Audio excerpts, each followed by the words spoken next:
All right, Shalom. First and foremost, I want to give all praise, glory, and honor unto Yahweh, Bahashim, Yahweh Shai, Bahashim, Harakah Kwadash, and double honors unto the apostles and elders of GMS Great Millstone, and a sincere Shalom to Yakim bringing out this word in diligence and in truth.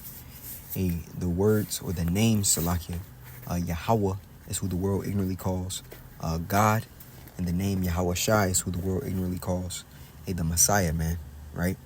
In the Paleo Hebrew, man, right? Yahweh meaning he exists.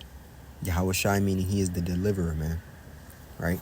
So I want to go into this this YouTube short here. The brother Shapal, he sent this, to the chat, and it's an edifying clip, man, because it just shows you the greed of Esau, and ultimately, his greed has never stopped, right?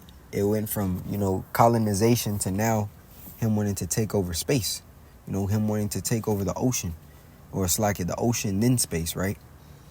His appetite is insatiable, right? So let's play it.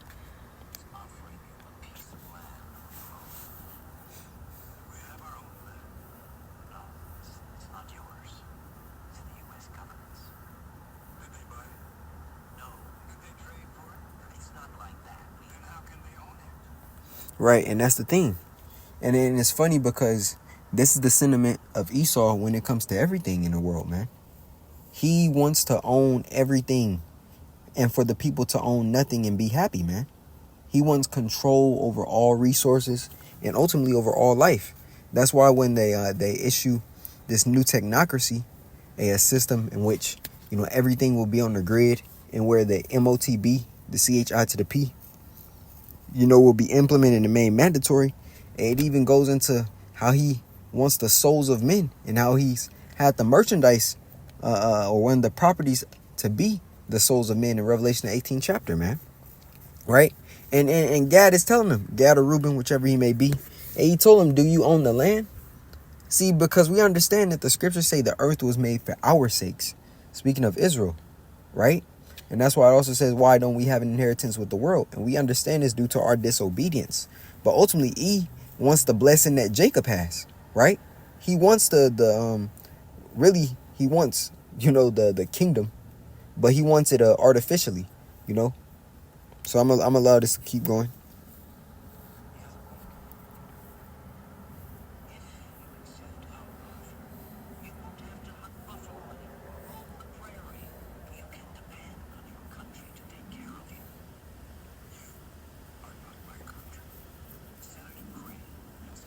Matter of fact, let's get into some precepts, because there's a lot of precepts that's popping up. First precept I want to start off with is coming from the book of Habakkuk or Habakkuk 2, right?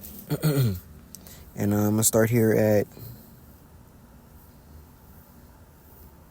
the 4th verse. It says Habakkuk 2 and 4. Matter of fact, I'm gonna read it in NLT. It says, "Look at the proud; they trust in themselves, and their lives are crooked. But the righteous will live by their faithfulness to Yahweh. Wealth is treacherous, and the arrogant are never at rest. They open their mouths as wide as the grave, and like death they are never satisfied. In their greed they have gathered up many nations and swallowed many peoples." Right? So I'm going to read that in KJV, the 5. It says, "Yea, also because he transgresseth by wine," which is what philosophy. "He is a proud man, neither keepeth at home." Right? When you look at Esau, he stretches forth his armies and his exquisitions. I believe that's the word. Not inquisition, exquisition. Excursions. Excursions. Basically, when he goes to conquer around all these lands, man. He goes to all these places. He'll set up puppet leaders in various governments, just so he can strip that land of those resources, right? It says, "Yea, also because he transgresseth by wine, he is a proud man, neither keepeth at home. Who enlargeth his desire is hell," right? It says, "And is as death and cannot be satisfied." There goes the insatiable appetite, man. Matter of fact, let's go into cannot be satisfied.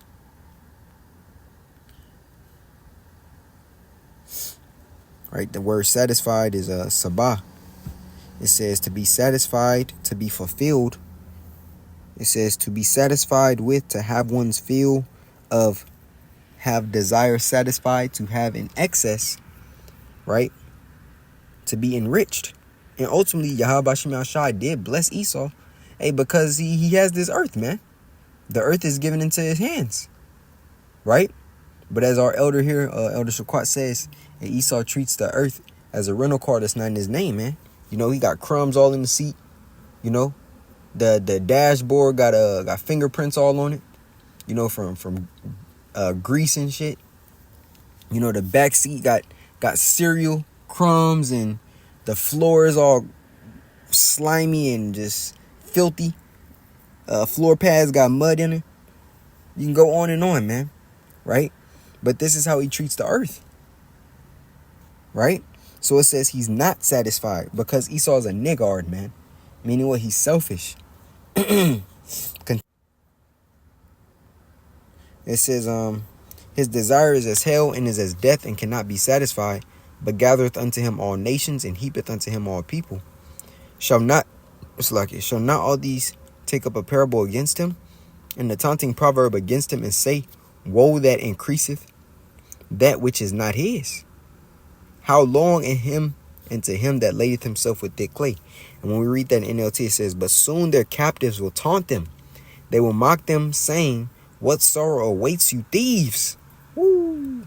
Now you will get what you deserve. You've become rich by extortion. But how much longer can this go on? And Gad seen that, man. Here it is. And you're living in peace, and all of a sudden, a fucking Edomite comes up to you trying to make a deal on the land that you and your people been living on for who knows how many decades, right? And tell you, hey, well, this land is now ours. After you've been seeing generations and generations of your people grow up and pass through. Only a devil, man. Only a devil. And telling you, oh, well, you can rely on us. Well, how can you rely on a man that's telling you, hey, we're trying to make a deal with you because we want all this, but we gonna feed you? Right? The scriptures clearly tell you never trust thine enemy. Right? And they didn't. Now, you had certain, Gadites and Reubenites who, yoked themselves with Esau for certain privileges and or goodies. Hey, but ultimately, that was to no avail because Esau killed them off too. All it was is the devil had them in a trick bag. As the scriptures say, they ate the bread of him who had an evil eye, man. Right? Now, I want to grab this in the book of Micah 2. And I'm going to start at the top. Woe to them that devise iniquity and work evil upon their beds. And that's what he is still doing with the secret counsel of the wicked. It's not enough to have control over everything. That's not enough for him, to own the food that people eat, to control what's being sprayed in the air and the air quality, to control the how can you say it, the water, to control all these different I'm trying to think of the word that basically necessities. They call on me about Shemal Shai, to control all these necessities and monopolize all these companies. That's not enough for E. It's not enough for him, man. He wants your soul. See, it starts off with the physical things, the tangible, what you're able to see, the land, resources, gold, oil, water, but then it turns personal. Now I want you. You have to be my slave. I need your kids. I need your soul. This is how he operates, man. When we go into the book of 2 Thessalonians and it speaks about who opposeth and exalteth himself as the Most High, it's speaking of him, man. If he's not the wicked, who is? See, but you have hundreds of Jakes, thousands of Jakes, really, telling you that this man not the devil. When he starts showing those horns more and more, it's going to be evident unto you niggas that try to protect him that he's against you. It says, woe to them that devise iniquity and work evil upon their beds. For when the morning is light, they practice it, because it is in the power of their hand. And they covet fields and take them by violence. And houses and take them away. So they oppress a man in his house, even a man in his heritage. I got to read in the NLT. I end up glancing at it while I was reading the KJV. It says, when you want a piece of land, you find a way to seize it. When you want someone's house, you take it by fraud and violence. Here it is. You can, Jake always talking about, we need to buy land. We need to buy land, But guess what? When you actually buy that land, The land still isn't yours. Esau can still come and snatch that shit right from you, man. Right from you. It's the same when Jake said, "Oh, well, this is a black-owned business." Guess what? You don't own you may have owned the building or the license for the business in the building, but you don't own the cement, so to speak, or the plot that the business is on. And even if you do, E can still find a way to snatch it from you. So it all ends. Hey, you're at odds, man. So let's go back here, because it's speaking exactly what this precept says. When you want a piece of land, you find a way to seize it. When you want someone's house, you take it by fraud and violence. You cheat a man of his property, stealing his family's inheritance.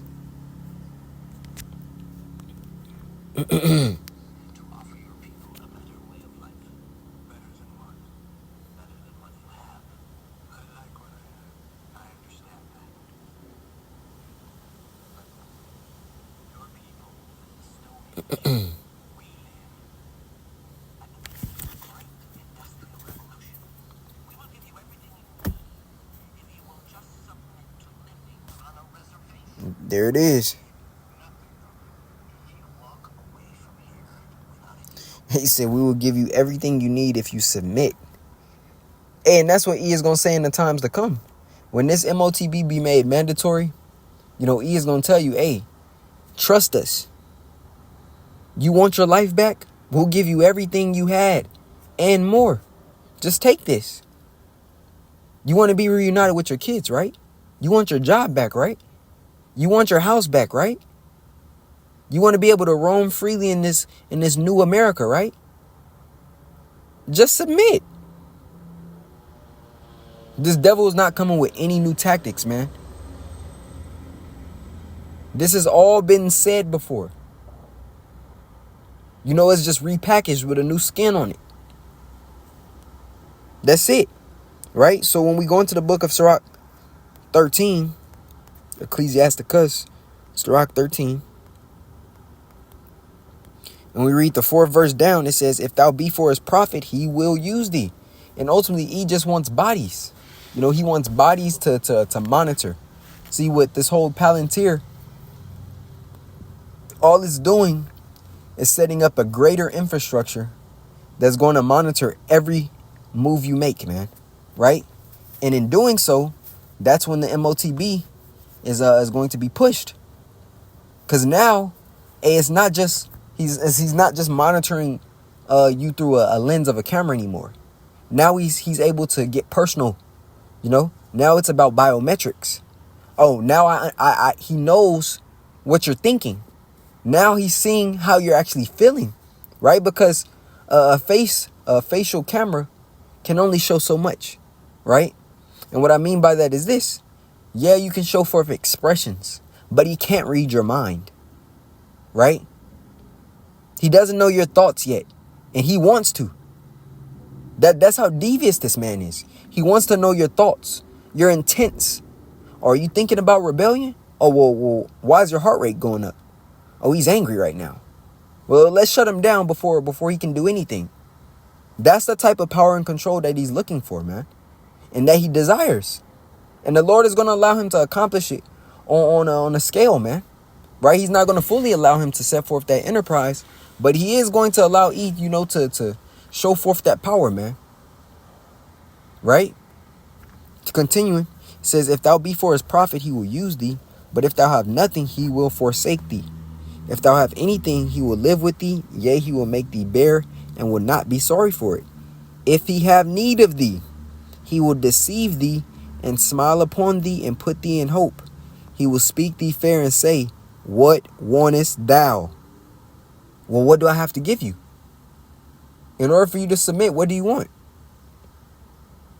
Because when you take a look at what happened to Gad and Reuben, the Gadites and Reubenites that sold out, hey, they sold out for what? A couple bottles of liquor, some textiles, a couple guns.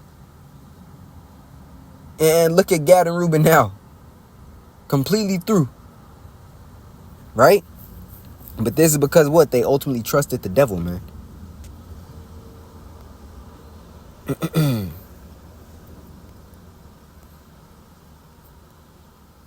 1 second.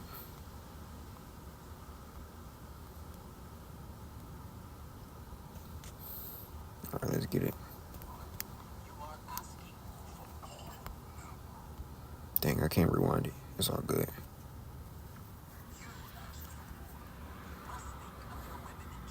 There it is.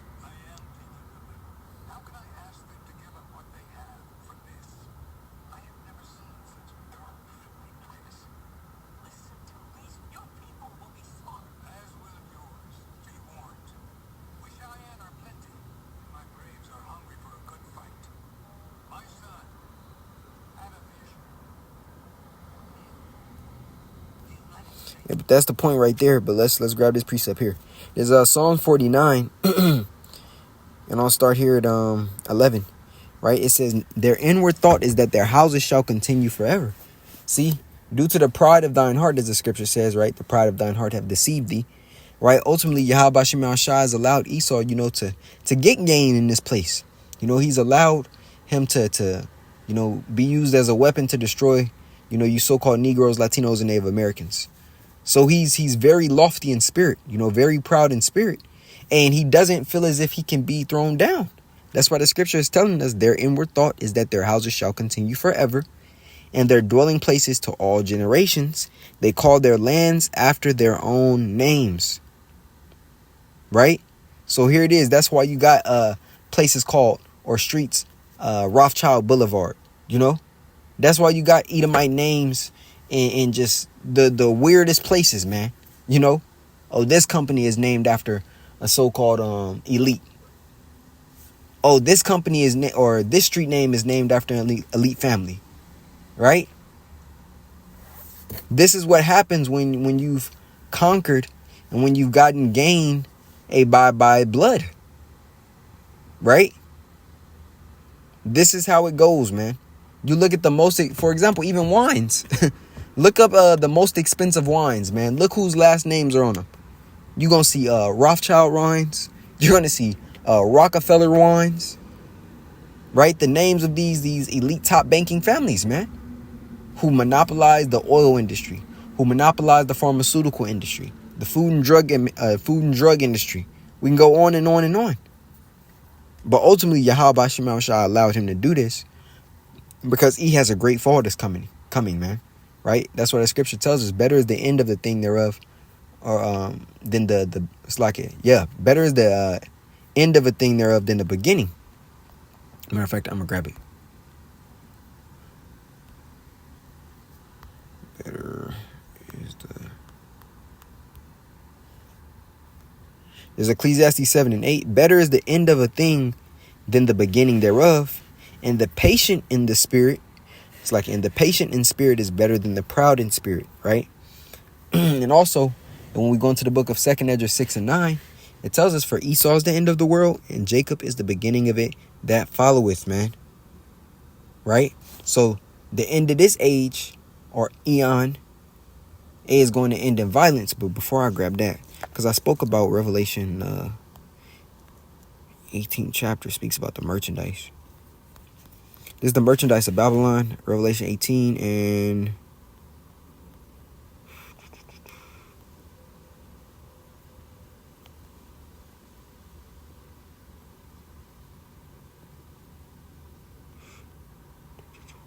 here we go. 11. It says, and the merchants of the earth shall weep and mourn over her, for no man buyeth their merchandise anymore. It says, the merchandise of gold and silver and precious stones, and of pearls and fine linen, and purple and silk and scarlet, and all thyine wood, and all manner of vessels of ivory, and all manner of vessels of most precious wood, and of brass, and of iron, and marble, and cinnamon, and odors, and ointments, and frankincense. And these are all in the possession of Esau right now, right? It says, and wine, and oil, and fine flour. And Jake don't have no substance like this. The last time Jake had substance this great, it was under King Solomon, man. Right? It says, in oil and fine flour and wheat and beast and sheep and horses and chariots and slaves and souls of men. Right? Or all the merchandise of Babylon, man. But Yahweh Shem Shai is going to throw this man down. Right? Yahweh Shai is coming back to take off or snatch the crowns off the heads of the kings of the earth. Right? And he's going to be exalted alone in that day. So that's the point. But I want to bring forth edification. Because the scriptures tell us directly, exactly what that video stated, man. So, Lord willing, this lesson was edifying unto the body. I want to give all praise, glory, and honor unto Yahweh, Bahashem, Yahweh Shai, Bahashem, Harakah HaKodash. And double honors unto the apostles and elders of JMS Great Millstone. And a sincere shalom to Yakim bringing out this word in diligence and in truth. Shalom.